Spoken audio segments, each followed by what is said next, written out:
suficiente, ¿no? Señor presidente, vamos a otro tema. El tema de las empresas públicas, la rentabilidad que están generando, ¿cómo se está analizando para ver la rentabilidad de las empresas públicas, señor presidente? Mira, esa fue otra barbaridad que publicó un diario. Es que créame, uno, con el nivel de prensa que tenemos aquí, con todo respeto, ¿no? Y ustedes saben a qué prensa me refiero, tiene que pasarse el 80% del tiempo no informando, sino desmintiendo la desinformación. Sacaron 1.300 millones de pérdidas en las empresas públicas, porque vieron, y como no entienden, ¿no?, que había en una cuenta del Banco Central, ¿no?, déficit operacional de empresas públicas 1.300 millones. Pero ahí se mete la empresa pública que se creó en nombre, Coca-Cola Sinclair, que es pura inversión y todavía no empiezan ya a funcionar. Es un absurdo. Ya se cuenta, entonces, ahorita Coca-Cola Sinclair nos va costando como 2.000 millones de dólares y todavía no recibimos un centavo, porque no empieza a funcionar. Entonces es un absurdo. En realidad las empresas públicas, con la Revolución Ciudadana, pues han sido rescatadas. Acuérdense que con la partidocracia y su nivel de corrupción, hasta el negocio más rentable del mundo perdía plata. El negocio más rentable del mundo son las telecomunicaciones. Pacifitel, que era una cueva de ladrones, botín de social cristiano, perdió plata. Hoy ya se olvidaron. Hoy vaya a ver cuánto genera CNT.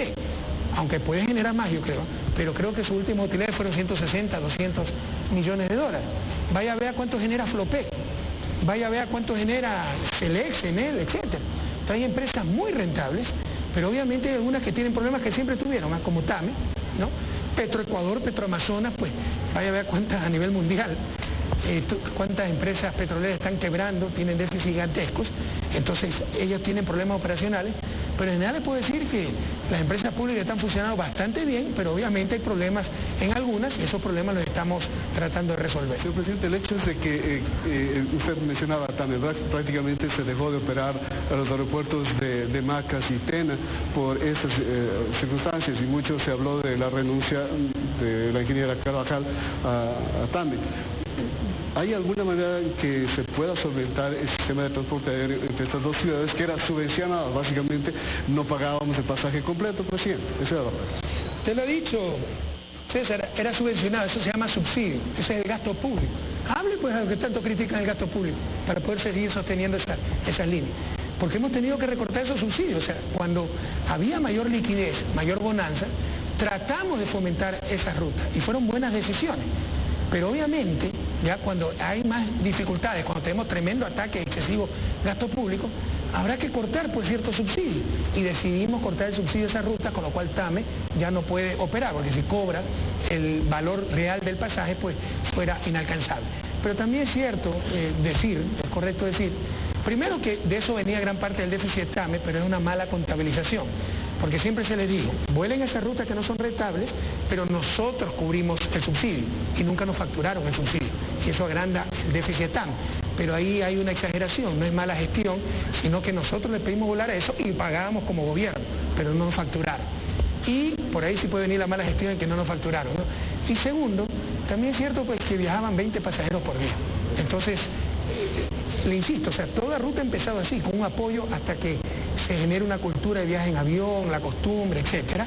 Pero en tiempos difíciles, pues no son los gastos más importantes. No es que estamos beneficiando a la mayoría de la población, ni siquiera a los más pobres. En algunas rutas, diariamente, Macas, Tena, teníamos 20, 30 pasajeros diarios. Entonces decidimos cortar estos subsidios, al menos temporalmente, hasta pasar esta época difícil. ¿Y esta infraestructura del aeropuerto del Tena, por ejemplo, qué se va a hacer ahí? Mira, esa es otra de las grandes infamias, ¿no? Por ahí tenemos panfletistas disfrazados de caricaturistas, ¿no?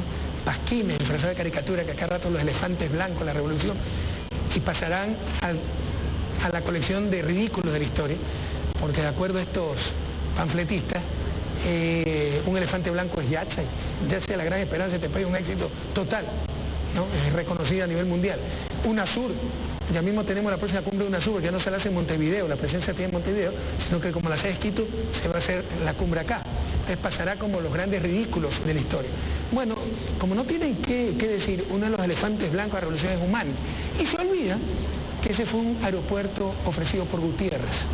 Fue un aeropuerto internacional que costaba como 70 millones de dólares.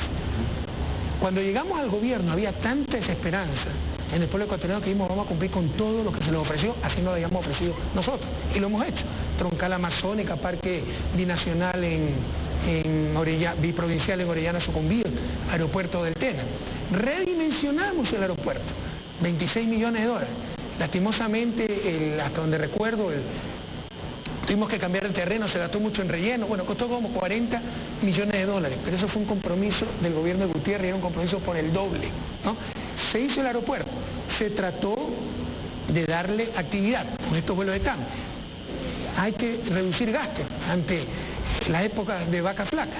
Hemos eliminado esos subsidios, también ya no puede seguir volando a Humán. Pero aquí otra reflexión, lo mismo para Morón, que la gente mira para otro lado, ¿no?